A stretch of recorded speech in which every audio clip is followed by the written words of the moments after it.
సాధారణంగా మనం ఏదైనా జబ్బు గురించి లేదా గాయం గురించి మాట్లాడేటప్పుడు ఒక ఖచ్చితమైన నిర్ధారణ ఉంటుందని ఆశిస్తాం కదా. మ్మ్. ఒక రకంగా చెప్పాలంటే ఇది అచ్చం ఇంజనీరింగ్ లాగా అన్నమాట. అవును. అంటే మనకు ఎప్పుడైనా చేయి విరిగితే వెంటనే హాస్పిటల్కి వెళ్ళి ఒక ఎక్స్రే తీస్తాం. ఆ, ఆ నలుపు రంగు ఫిల్మ్ మీద విరిగిన ఎముక తాలూకు ఆ, తెల్లటి గీత చాలా స్పష్టంగా ఖచ్చితంగా కనిపిస్తుంది. కరెక్ట్. డాక్టర్ దాన్ని చూపిస్తూ ఇదిగో ఇక్కడ విరిగింది, ఇది అసలు సమస్య అని ఎలాంటి సందేహం లేకుండా చెప్పేస్తాడు. ఆ స్పష్టత మనకు ఒక రకమైన భరోసానిస్తుంది. ఎగ్జాక్ట్లీ. ఆ భరోసా ఎక్కడి నుంచి వస్తుందంటే ఆ, అది మన కంటికి కనిపించే వాస్తవం కాబట్టి. భౌతిక ప్రపంచంలో విరిగింది లేదా విరగలేదు అనే రెండు స్పష్టమైన స్థితులే ఉంటాయి. రైట్. మన మెదడు ఎప్పుడూ ఇలాంటి స్పష్టమైన వర్గీకరణల్నే కోరుకుంటుంది బేసిక్గా. హ్మ్. కానీ ఆ ఎక్స్రే మెషిన్ను తీసుకొచ్చి మన సమాజం మీద, మన చట్టాల మీద లేదా మనుషుల నమ్మకాల మీద పెడితే అది పూర్తిగా పనిచేయడం మానేస్తుంది. అవును. ఎందుకంటే సామాజిక రాజకీయ వ్యవస్థల్లో పైకి కనిపించే లక్షణాలకు లోపద ఉన్న అసలు జబ్బుకు మధ్య ఎలాంటి సంబంధం ఉండదు. స్వేచ్ఛాలోచన మే 2026 పత్రికలోనే కొన్ని అద్భుతమైన పరిశోధనాత్మక వ్యాసాలు చదివినప్పుడు నాకు సరిగ్గా ఇదే అనిపించింది. హ్మ్. ఆ వ్యాసాలు నిజంగా కళ్ళు తెరిపించేలా ఉన్నాయి. అవును కదా. కాగితాల మీద రాసి ఉన్న చట్టాలకు, క్షేత్రస్థాయిలో మనుషులు అనుభవిస్తున్న కఠిన వాస్తవాలకు మధ్య ఎంత భయంకరమైన అఘాతముందో ఈ వ్యాసాలు కళ్లకు కట్టినట్లు చూపించాయి. ఖచ్చితంగా. ఈనాటి మన లోతైన విశ్లేషణలో ఆ పైకి గొప్పగా కనిపించే చట్టాల వెనుక దాగిన వ్యూహాలను, మతం మారితే కులం పోతుందనే భ్రమలను, అలాగే ఈ వ్యవస్థీకృత నమ్మకాలపై 100 ఏళ్ల క్రితమే జరిగిన ఒక చారిత్రక తిరుగుబాటును డీకోడ్ చేద్దాం. మంచి టాపిక్. ముందుగా మన ఎక్స్రే మెషిన్ను నేరుగా పార్లమెంటు భవనం మీద పెడదాం. ఏప్రిల్ 2026లో అక్కడ జరిగిన ఒక రాజకీయ నాటకం చూస్తే ఎవరికైనా మతిపోవాల్సిందే. అంటే ఏప్రిల్ 2026లో ప్రవేశపెట్టిన 131వ రాజ్యాంగ సవరణ బిల్లు గురించే కదా మీరు చెప్పేది? అదేనండి, అదే మహిళా రిజర్వేషన్ బిల్లు. అప్పట్లో దేశవ్యాప్తంగా పత్రికలన్నీ మహిళా బిల్లు వీగిపోయింది అని, చట్టసభల్లో మహిళలకు ప్రాతినిధ్యం దక్కకుండా ప్రతిపక్షాలు అడ్డుకున్నాయి అని పెద్ద పెద్ద అక్షరాలతో పతాక శీర్షికలు రాశాయి. అవును. సామాన్య ప్రజలు కూడా ఆ వార్తలు చూసి అది నిజమే అనుకున్నారు బేసిగ్గా. ఇక్కడే అసలు గందరగోళం మొదలవుతుంది. ఈ వార్తలు చదివినప్పుడు నాకు వెంటనే వచ్చిన సందేహమేమిటంటే అసలు ఈ మహిళా రిజర్వేషన్ బిల్లు 2023లోనే సభలో ఆమోదం పొందింది కదా. ఎగ్జాక్ట్లీ. అప్పట్లోనే ఇది 106వ రాజ్యాంగ సవరణగా చట్టరూపం దాల్చింది. దానికి రాష్ట్రపతి ఆమోదముద్ర కూడా పడిపోయింది. అవును, పడిపోయింది. అలాంటప్పుడు ఇప్పటికీ చట్టంగా మారిన ఒక బిల్లును మళ్లీ 3 ఏళ్ల తర్వాత 131వ రాజ్యాంగ సవరణ పేరుతో సభలో ఎందుకు ప్రవేశపెట్టారు? రైట్. 3/2 మెజారిటీ సాధించాల్సిన ఒక కీలకమైన బిల్లును తమకు ఆ మెజారిటీ లేదని ప్రభుత్వానికి స్పష్టంగా తెలిసి కూడా ఎందుకో ఓటింగ్ దాకా తీసుకువెళ్లారు? ఇది చాలా ఆశ్చర్యంగా అనిపించింది. ఈ ప్రశ్నలకు సమాధానం దొరకాలంటే మనం ఆ బిల్లులో ఉన్న అసలు టెక్నికల్ క్యాచ్ గురించి మాట్లాడుకోవాలి. ప్రభుత్వ వ్యూహం మహిళా బిల్లును ఆమోదింపజేయడం కాదు, మరి మహిళా బిల్లు ముసుగులో డీలిమిటేషన్ను తీసుకురావడం. డీలిమిటేషన్. అవును. డీలిమిటేషన్ అంటే మన దేశంలో పెరుగుతున్న జనాభాకు అనుగుణంగా పార్లమెంటు మరియు అసెంబ్లీ స్థానాలను పెంచడం. రైట్. 2023లో చేసిన చట్టం ప్రకారం కొత్త జనాభా లెక్కలు మరియు డీలిమిటేషన్ పూర్తయిన తర్వాతే మహిళా రిజర్వేషన్లు అమల్లోకి వస్తాయని ఒక నిబంధన పెట్టారు. ఏప్రిల్ 2026లో ప్రతిపక్షాలు పట్టుబట్టింది ఆ నిబంధన గురించే. అంటే వాళ్ల వాదనేంటి? డీలిమిటేషన్తో సంబంధం లేకుండా, జనాభా లెక్కల దాకా ఆగకుండా మహిళా రిజర్వేషన్లను ఇప్పుడ్నించే అమలు చేయండి, మేము కళ్ళు మూసుకుని మద్దతిస్తామని వారు డిమాండ్ చేశారు. అరే, అంటే ఇదొక సాఫ్ట్వేర్ బైట్ అండ్ స్విచ్ వ్యూహం లాంటిదన్నమాట. అవును. ఎలాగంటే మన ఫోన్లో ఏదో మంచి ఫీచర్ కోసం యాప్ అప్డేట్ చేసుకోమని నోటిఫికేషన్ వస్తుంది కదా. వస్తుంది. మనం ఆ కొత్త ఫీచర్ అంటే ఇక్కడ మహిళా బిల్లు కదా అని ఆశగా డౌన్లోడ్ నొక్కుతాం. కానీ ఆ అప్డేట్ ముసుగులో బ్యాక్గ్రౌండ్లో ఒక స్పైవేర్ లేదా మన ఫోన్ కంట్రోల్ మొత్తం లాగేసుకునే వేరే ప్రోగ్రామ్, అంటే ఇక్కడ డీలిమిటేషన్ అన్నమాట, అది ఇన్స్టాల్ అయిపోతుంది. వావ్, చాలా కరెక్ట్గా చెప్పారు. ఇక్కడ ప్రతిపక్షాలు ఆ బ్యాక్గ్రౌండ్ ప్రోగ్రామ్ను పసిగట్టి అప్డేట్ను క్యాన్సిల్ చేశాయి. కానీ బయట మీడియా మాత్రం వీరు అప్డేట్కి వ్యతిరేకం, మహిళల ఫీచర్కి వ్యతిరేకం అని ప్రచారం చేసింది. ఆ పోలిక సరిగ్గా సరిపోతుంది. ప్రతిపక్షాలు, ముఖ్యంగా దక్షిణాది రాష్ట్రాలు ఆ డీలిమిటేషన్ పట్ల ఎందుకు అంత భయపడుతున్నాయో మనం అర్థం చేసుకోవాలిక్కడ. ఖచ్చితంగా. స్వాతంత్ర్యం వచ్చినప్పటినుంచి కేంద్ర ప్రభుత్వాలు జనాభా నియంత్రించండి, కుటుంబ నియంత్రణ పాటించండి అని ప్రచారం చేశాయి గదా. అవును. దక్షిణాది రాష్ట్రాలు ఆ విధానాలను పక్కాగా అమలు చేసి జనాభాను అదుపులో పెట్టుకున్నాయి. కానీ ఉత్తరాది రాష్ట్రాలు మాత్రం జనాభాను విపరీతంగా పెంచేశాయి. నిజమే. ఇప్పుడు డీలిమిటేషన్ పేరుతో జనాభా ప్రాతిపదికన ఎంపీ స్థానాలు పెంచుకుంటూ పోతే ఏమవుతుంది? మాట విన్నందుకు దక్షిణాది రాష్ట్రాల ప్రాతినిధ్యం పార్లమెంటులో దారుణంగా పడిపోతుంది. అవును కదా. మాట వినని ఉత్తరాది రాష్ట్రాలకు ఎంపీ సీట్లు పెరుగుతాయి. తద్వారా కేంద్రంలో వారి ఆధిపత్యం మరింత పెరుగుతుంది. ఇది చారిత్రకంగా దక్షిణాది రాష్ట్రాలకు జరిగే అతిపెద్ద అన్యాయమవుతుంది. జనాభా పెంచడమే ఒక అర్హతగా మారితే భవిష్యత్తులో అది తీవ్రమైన ప్రాంతీయవాదానికి దారితీసి దేశ సమగ్రతకే ముప్పు తీసుకురావచ్చు. అవును, అందులో ఎలాంటి సందేహం లేదు. అయితే ఇక్కడ డీలిమిటేషన్కు సంబంధించి అంటే ప్రజాప్రతినిధుల సంఖ్య పెంచడానికి సంబంధించి మనం ఒక మౌలికమైన విషయాన్ని ప్రశ్నించుకోవాలి కదా. ఏంటది? ఇప్పుడు మనం ఆర్టిఫిషియల్ ఇంటెలిజెన్స్ ఏఐ టెక్నాలజీ యుగంలో ఉన్నాం. ఒకప్పుడు 100 మంది చేసే పనిని ఇప్పుడు ఏఐ టూల్స్ వాడి 10 మందితోనే అత్యంత సమర్థవంతంగా చేయిస్తున్నాయి సాఫ్ట్వేర్ కంపెనీలు. అవును. కమ్యూనికేషన్ టెక్నాలజీ ఇంతగా పెరిగిన ఈ కాలంలో ఒక ఎంపీ లేదా ఎమ్మెల్యే తన నియోజకవర్గ సమస్యలను పర్యవేక్షించడం చాలా సులభం. కరెక్ట్. అలాంటప్పుడు ప్రజలనెట్టిన 100ల కొద్ది కొత్త ఎంపీల, ఎమ్మెల్యేల ఆర్థిక భారాన్ని ఎందుకు రుద్దాలి అసలు? నిజమే. ఒక ప్రతినిధి నిర్వహించగలిగే పరిధి టెక్నాలజీ వల్ల అమాంతం పెరిగింది కదా. పౌరులకు ప్రభుత్వ సేవలు నేరుగా డిజిటల్ ప్లాట్ఫామ్స్ ద్వారానే అందుతున్నాయి ఇప్పుడు. అదే కదా. దీన్ని అర్థం చేసుకోవడానికి ఒక చిన్న ట్రాఫిక్ వ్యవస్థను ఉదాహరణగా తీసుకుందాం. చెప్పండి. చేసేవాడు. అవును. ఇప్పుడు సిటీ అంతా ఆటోమేటిక్ ట్రాఫిక్ సిగ్నల్స్, సీసీ కెమెరాలు, ఏఐ ఆధారిత చలాన్ సిస్టమ్స్ వచ్చేసాయి కదా. వచ్చేసి టెక్నాలజీ ఇంతగా అప్గ్రేడ్ అయ్యాక కూడా మా ఊరి జనాభా పెరిగింది కాబట్టి ప్రతి సిగ్నల్ దగ్గర పాత పద్ధతిలోనే ట్రాఫిక్ కానిస్టేబుల్స్ నిలబడాలి, వారి సంఖ్యను డబుల్ చేయాలి అని అడగడం ఎంత మూర్ఖత్వమో ఈ డీలిమిటేషన్ వాదన కూడా అంతే మూర్ఖత్వం అనిపిస్తోంది. రైట్. ప్రజాధనం వృధా కావడం తప్ప సాధించేది ఏమీ ఉండదు గదా. అంతేకాదు, ఇక్కడ అసలు సమస్య ప్రజాప్రతినిధుల సంఖ్య తక్కువగా ఉండటం కాదు, అధికార వికేంద్రీకరణ జరగకపోవడం. ఒక ఎంపీ లేదా ఎమ్మెల్యే దగ్గర నిధులు, పవర్ కేంద్రీకృతమై ఉన్నాయి. నిజానికి జరగాల్సిందేంటంటే గ్రామ పంచాయతీలు, మున్సిపాలిటీల లాంటి స్థానిక సంస్థలకు పూర్తిస్థాయిలో నిధులు బదిలీ చేయాలి. కరెక్ట్. ఒక వీధిలో రోడ్డు వెయ్యాలన్నా, పారుదల వ్యవస్థ బాగు చెయ్యాలన్నా అది స్థానిక సర్పంచ్ లేదా కార్పొరేటర్ స్థాయిలో జరిగిపోవాలి కదా. అప్పుడే నిజమైన వికేంద్రీకృత ప్రజాస్వామ్యం సాధ్యమవుతుంది. అవును, బేసిక్గా పవర్ కిందికి రావాలి. ఎగ్జాక్ట్లీ. కాని ఇక్కడ వ్యూహం వేరు.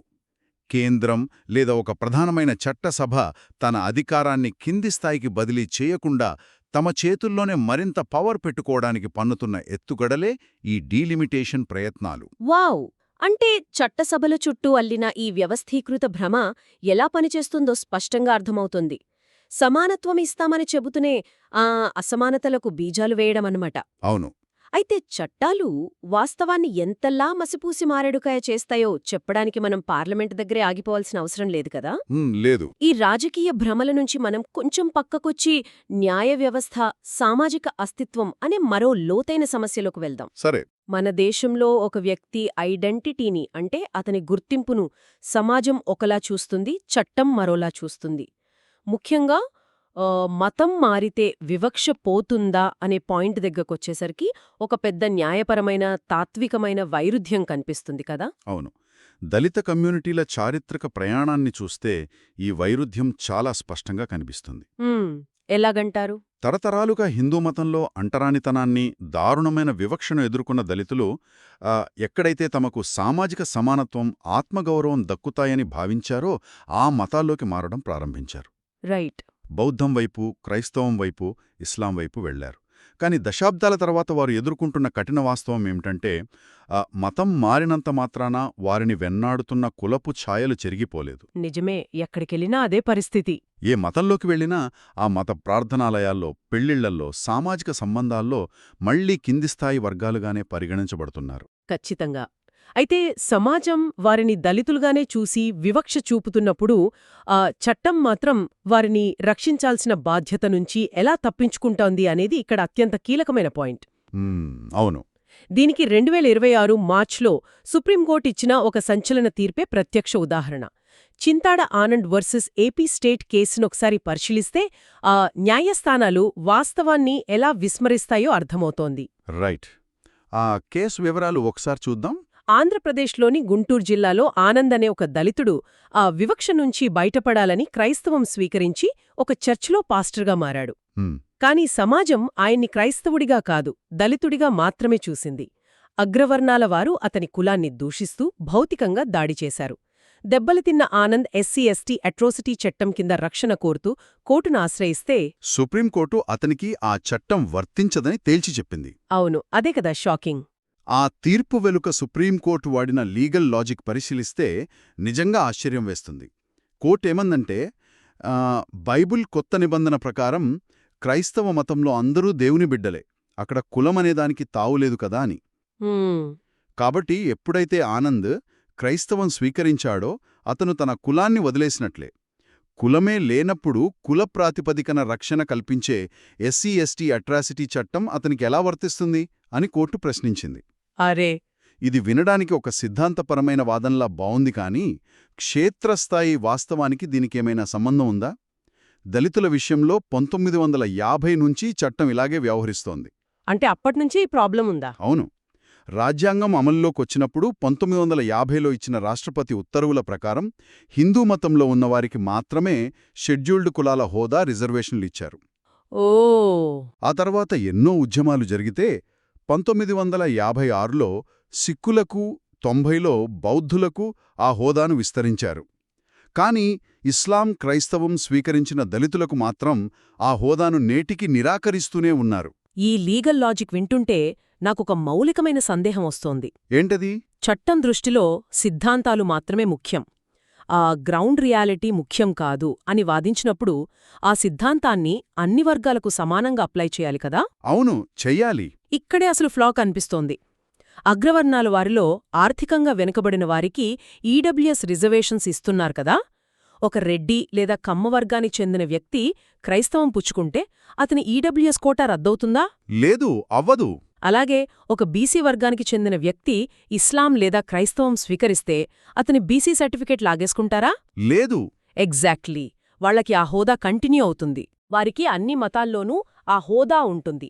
కాని కేవలం దళితుల దగ్గరకొచ్చేసరికి మాత్రం నువ్వు గుడికి వెళ్తే దళితుడివి, చర్చికి వెళ్తే నీ కులం పోయినట్లే, నీ రిజర్వేషన్ క్యాన్సిల్ అని చట్టం ఎలా చెబుతుంది?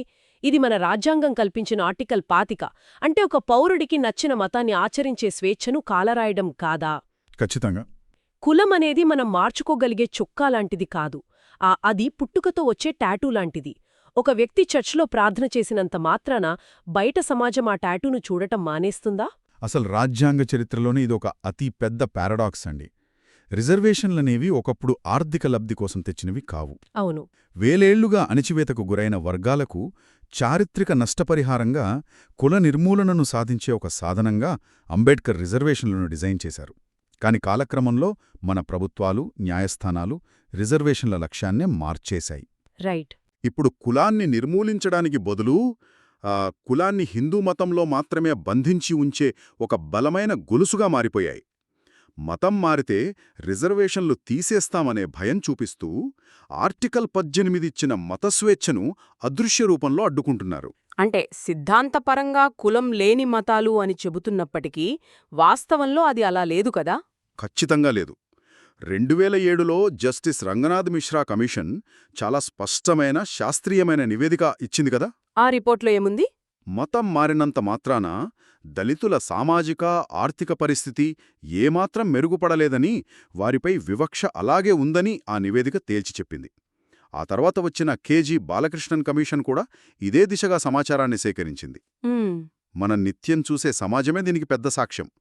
క్రైస్తవంలో రెడ్డి క్రైస్తవులు, కమ్మ క్రైస్తవులు, మాల క్రైస్తవులు, మాదిగ క్రైస్తవులు అని కులాల వారీగా విడిపోయి వేరువేరు చర్చలు పెట్టుకున్నారు. అవును, ఇదైతే మనం రెగ్యులర్గా చూసేదే. ఇస్లాంలోకి వెళితే అక్కడ కూడా దూదే కులాలాంటి వృత్తిపరమైన అంచెలు స్పష్టంగా కనిపిస్తాయి కదా. సిద్ధాంతాలు ఏమని చెప్పినా భారతీయ ఉపఖండంలోకి వచ్చిన ఏ మతమైనా కులము అనే వైరస్ బారిన పడక తప్పలేదు. ఈ కఠిన వాస్తవాన్ని చూడటానికి మన చట్టాల కళ్ళు అంగీకరించడం లేదు. మనిషి రోజూ పడుతున్న వేదనను కాగితాలమీద రాసిన చట్టాలు, ప్రాచీన గ్రంథాలు ఎలా డామినేట్ చేస్తున్నాయో చూస్తుంటే ఆశ్చర్యం వేస్తోంది. మ్మ్. అయితే ఈ భ్రమలమీద, వ్యవస్థీకృత నమ్మకాలమీద పోరాటం అనేది కేవలం ఈనాటిది కాదు కదా, ఇది శతాబ్దాలుగా సాగుతున్న చారిత్రక ఘర్షణ. అవును, చారిత్రకంగా ఎన్నో పోరాటాలు జరిగాయి.